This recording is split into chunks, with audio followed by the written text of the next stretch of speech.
haters, and we all we all know the term. We've all heard it. We're all familiar with it. We're all familiar with people who think they have them, and maybe some people really do. But what have we done to really earn somebody getting to the point where they hate us? It can't always just be that we're so wildly successful that suddenly they have just this, I don't know, this disdain for you. A lot of times, I will admit, and I've spoken to this before, about letting your haters be who they are, because what you're doing is you're reminding a lot of people with your pursuits and your successes that you're doing things that they wish that they had done in a lot of cases. So whether you're failing is not the issue. It's the fact that you're trying is what I think bothers a lot of people when they aren't trying themselves. But here's the thing. In a lot of our cases, our biggest hater is us. When a person allows themselves to gain a massive amount of weight, and it's not through some sort of medical condition or things like that, how is that person loving you?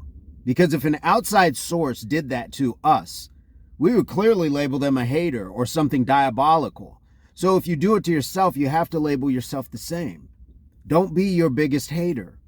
Don't be the person that allows you to talk you into not getting up off the couch, into sitting around, I don't know, playing video games, into sitting around doing nothing, into sitting around just gaining weight, into sitting around and not pursuing things that are going to better your station in life, getting the things that you want. Now, a lot of people are going to be happy and content with the things that they have and the things that are already in their lives. That's fine.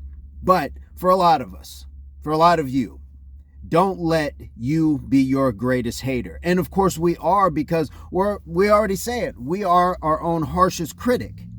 So if we pick ourselves apart more than anybody else, it's got to be bigger than that person that you're saying is hating on you. So how do you change that? How do you correct that and make that hate turn into something that's going to be motivating rather than debilitating?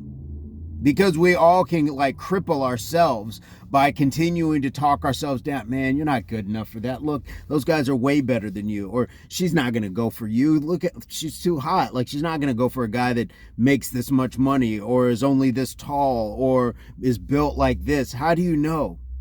You've already defeated yourself. You've done what we already claim haters do, which is talk people down and push them down or try to keep them down from successes. That's already built in. So how do we overcome that? Because again, we can be and are, I will argue, our own biggest hater.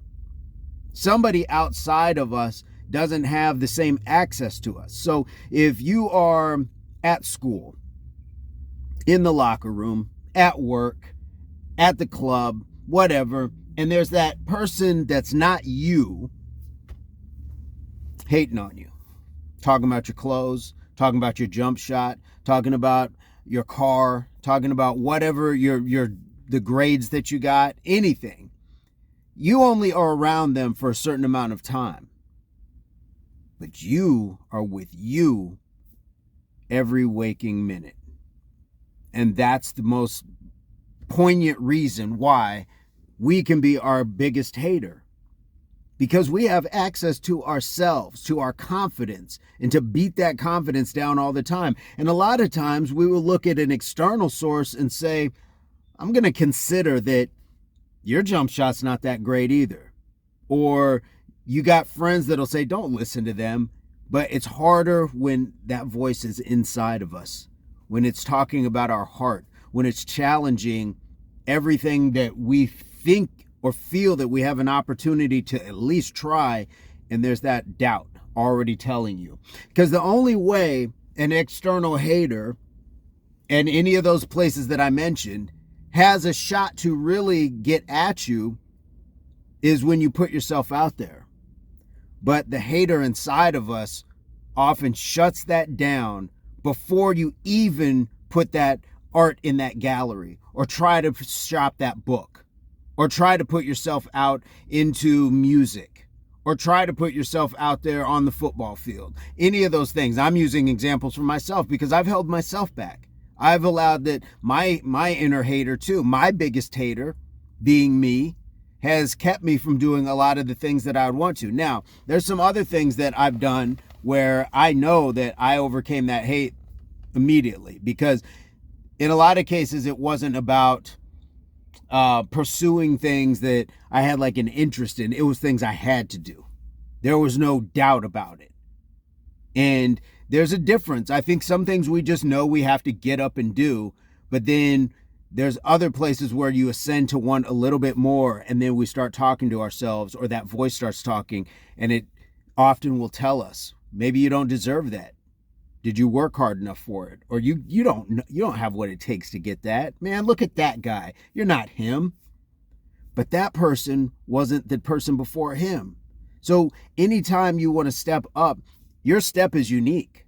Your step is always going to be something that nobody else has done, not in your time and place. Somebody else has already done it. There's really nothing new happening. But the point is that you, in your history, in your timeline of existence, that's going to be a first. You're always making history every time you step out and do something.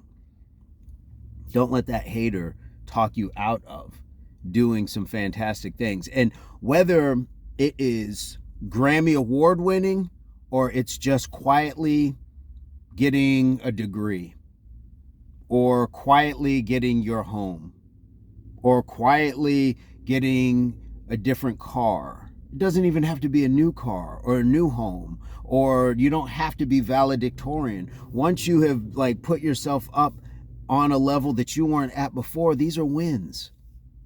And with those extra wins, you can ascend to new places and hopefully quiet that hater in you when you start to show yourself that you're capable and that you're worthy and that you belong there.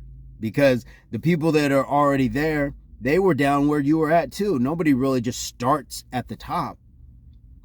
And do we really want to just start at the finish? Then where's the journey? Where's the appreciation for everything that it took to get to the finish? I've never run a marathon, but I can't imagine that I would want to say, I'm going to run a marathon, sign up for it, and then be dropped off 100 yards before it, and I just have to run that and then call that the marathon. That's not running the marathon. That's crossing a particular line, but that didn't make me have to work all of the hours and miles just leading up to the actual race itself. Then you condition yourself. Then you put yourself in position. But so many people don't get that far because they let that voice inside of them tear out their heart, tear out their confidence, and diminish that light that can shine bright. Don't let that happen. How do we prevent that? Get around people who are going to be like-minded in supporting one another. You support them, they support you. It doesn't guarantee that in those moments, when you're in bed at night and nobody else is around, that voice, that doubt can creep in. It happens to us all. But with enough positive support around you at other times, somebody you can text in the middle of the night to say, man, don't listen to that voice. You got this. We'll get up in the morning and we're going to go run. We're going to get up in the morning and we will meet at the library and study. We're going to go catch passes. We're going to go rehearse lines. We're going to go over your music set. We're going to go over all those things. When you have people like that, then you've got something. You got a shot. And sometimes, depending on who we are as individuals, sometimes a lot of us don't need that. Or a lot of you. Maybe I do. But a lot of people don't need that. A lot of people have a confidence and a goal, and they already know what it is that they want, and they've already silenced that hater inside of them. But I dare say everybody's had those moments of self-doubt, whether you were a child, a teenager, an adult, a senior citizen, middle-aged, whatever. It happens at all phases and stages of life. And that's okay. Just don't let it drown out the calling. There's a calling for all of us, that there's more for us. And I'm not saying that everybody in this lifetime is going to be a mega billionaire star, things like that, because then if that's not special, then it's just everybody. But if you can get whatever it is that's an equivalent of your mega billion whatever, and again, whether that's just getting a plumbing degree or an HVAC and getting a better job, whether that's getting to that gym quietly and getting around some other people who are going to support you, going to those HIIT classes or whatever it is to lose some weight or to improve your medical condition. It doesn't always have to be about being an A-list celebrity or being recognized worldwide. We're always going to be recognized worldwide in our world. Be the star of your world. You don't have to be the star of the world. Just be the star of your world. Keep ascending. Keep building yourself up, but quiet that hater. Don't let that voice drown out your calling. There's a calling. There's a calling, and we really need to do more for ourselves to put that in place and allow that we pursue things that are going to mean something more to us in the long run. Does that mean we're going to have it easy? No. And struggle is part of quieting a hater. And if you've ever been in sports, if you've ever been in anything where you've had a doubter, an external doubter, just talking, that can be a real strain. It can be a real stress because you're having to deal with hearing them. But once you get past it, once you can rise above that, once you can drown them out, then you've overcome those rough spots. And at least it's a little smoother at that point. Some things are going to be harder than others. Sometimes it's easier to drown out somebody just talking, at you than it is to raise the money to go back to school. Or whatever, step it is. One thing's going to be easier than the other, depending on you. Our circumstances are going to be unique. But the hater inside of us is probably one thing that connects us all in some way, shape, or form, because most of us have had that self-doubt creep in. And it's probably a human reaction. It's okay to have that. Don't let it defeat you. That's what we want to get to. Don't let it defeat you. And whether you understand the next person's pursuits or not, still support them. Let them know you have your own story. Share with you, hey, I overcame such and such, you got this. Or, what's your game plan? Allow people to kind of use you as a sounding board. So maybe the reverberation of what they say off of you bounces back into them and silences that hate inside of them. Don't let that hater win. Because all these external haters, they come and go. There's people that I've had hate on me that I never saw again. There's people that I had hate on me and it resolved of itself. There's people that I, had hate on me that you have to deal with. And those are all things that, while annoying, while irritating, while exhausting at times, it's still not as exhausting as hearing the voice in you that just has that self-doubt. I can't leave this job yet. I need to do X, Y, and Z. I can't break up because I need X, Y, and Z. Yes, you can. It doesn't mean it's going to be easy.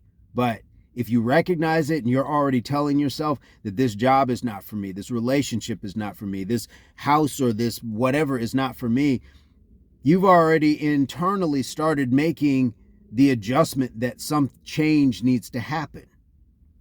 So make it happen. It's not going to be easy. It's not supposed to be. And if it was all easy, I don't think that we would relish in triumph as much if it was just easy. So again, silence your haters, guys. Support the next person in silencing theirs. Allow them to support you in silencing yours. And I'm going to leave it at that. It's been a long talk, but as always, subscriptions to the channel are free. And I hope this finds everybody in your place, pursuit, or beginnings of total health, mind, body, and soul. Peace, love, unity, solidarity.